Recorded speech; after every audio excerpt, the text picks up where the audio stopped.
Nasa dengue season ngayon ang bansa at kailangang mag-ingat ang lahat sa naturang nakamamatay na sakit. Ito ang binigang diin ni Department of Health o DOH Secretary Ted Herbosa. Batay sa datos ng Department of Health as of July 15, umaabot na sa mahigit 80,000 ang dengue cases sa Pilipinas.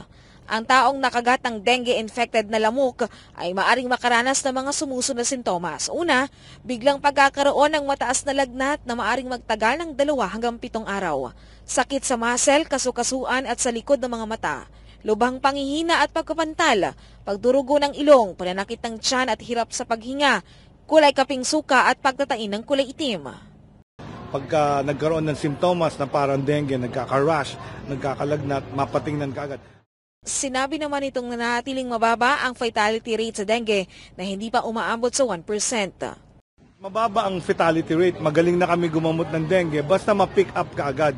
Ang problema, pumupunta sila sa ER late na, nagkakaroon na ng bleeding or mababa na platelet.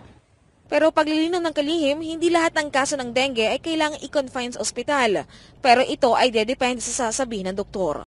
Ayon kay Secretary Herbosa, gaya sa COVID-19, pwede na rin matitect ang dengue sa pamamagitan ng test kits.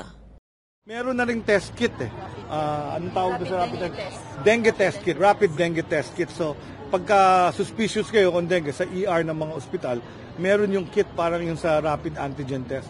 Nalalaman nila kung dengue yung cause ng lagnat at rashes ng isang bata. Pag nagkaka-rashes, natatakot kami baka bumababa yung platelet. So, pwedeng magpa-doktor muna kasi yung doktor magpapa-CBC yan at saka platelet count. Doon niya di-decide kung a-admitin niya o hindi. So, yung doktor magdi-decide ng whether kailangan i-confine o hindi. Paalala nito sa publiko na laging maglinis ng kapaligiran para maging dengue-free. Magsuot ng long sleeves at gumamit ng off-lotion kung kinakailangan para maproteksyonan sa sakit.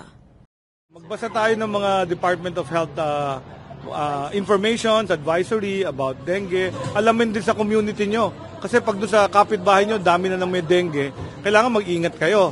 May other things, mag-long sleeves pagka pupunta sa school, maglagay ng off during the day. Day biter siya. Para sa Diyos, Pilipinas ko mahal, Margaret Gonzalez, SMNI News.